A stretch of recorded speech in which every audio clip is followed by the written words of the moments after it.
Hello everyone, welcome to the session. I am Tabish Abbasi और आज के सेशन में हम इस पर्टिकुलर क्वेश्चन को सोल्व करने वाले हैं। ओके, आगे बढ़ने से पहले मैं आपको एक बात बताना चाहता हूं कि ये क्वेश्चन नंबर सिस्टम टॉपिक से रिलेटेड है। Okay, so let's move on.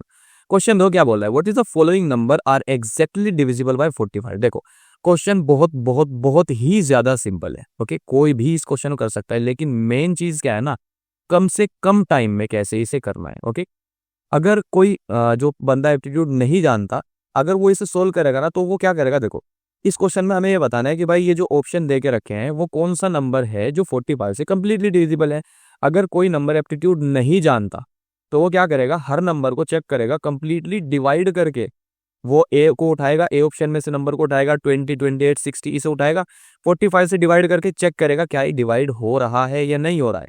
इसी तरीके से अगर बी को उठाएगा, फिर उसे चेक करेगा, सी को उठाएगा, फिर डी को उठाएगा, जो भी होगा उसे फिर फाइनली लास्ट में उसका आंसर मिल जाएगा। ओके, लेकिन जो बंदा एप्टीट्यूड जानता है, जो बंदा डिविजिबिलिटी रूल्स को जानता है, वो क्या करेगा, वो डायरेक्टली बिना किसी कैलकुलेशन के, बिना किसी ऑप्शंस में से नंबर उठाए, उन्हें डिवाइड किए बिना बता सकता है कि हाँ ये नंबर 45 से डिविजिबल है।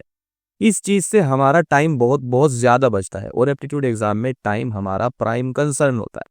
टाइम ही की सबसे ज्यादा वैल्यू होती है। ओके, एप्टीट्यूड एग्जाम में आंसर आना बहुत बड़ी बात है और आंसर टाइम पे आना वो उससे भी ज्यादा बड़ी बात है। ओके, तो क्वेश्चन को सोल्व करते हैं। देखो, which of the following number are exactly divisible by 45। 45 का डायरेक्टली कोई डिविजिबिलिटी रूल नहीं होता।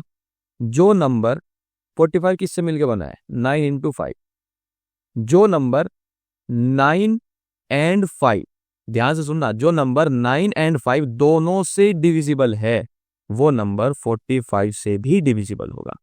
तो हम डायरेक्टली ये चेक, इसे मतलब नंबर्स को डायरेक्टली डिवाइड नहीं करेंगे, हम ये चेक करेंगे कि भाई ये नंबर 9 और 5 दोनों से डिविजिबल है। अगर है तो वो नंबर 45 से ऑटोमेटिकली वो क्या हो जाएगा, डिविजिबल हो जाएगा।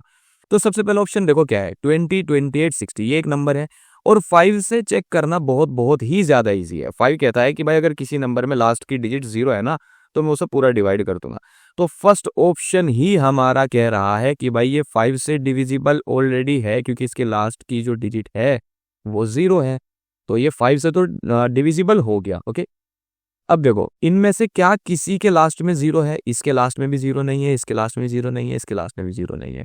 और 45 से डिविजिबल होने के लिए 9 एंड 5 दोनों से डिविजिबल होना जरूरी है, और 5 से डिविजिबल होने के लिए लास्ट में 0 होना जरूरी है। तो जाहिर सी बात है वो ए ऑप्शन हमारा करेक्ट ऑप्शन हो जाएगा, और बी, सी और डी ये तो पहले ही एलिमिनेट हो जाएंगे क्योंकि इनके लास्ट में 0 ही नहीं है। ओके, तो इस तरीके से अगर कोई बंदा एप्टीट्यूड जानता है तो वो इस क्वेश्चन को सोल्व करने में सेकंड भी नहीं लेगा, तुरंत इसे सोल्व कर देगा, फौरन सोल्व कर देगा। Okay, so I hope question की एक्सप्लेनेशन आपको समझ आ गई होगी। So that's it for this video, thank you and all the best.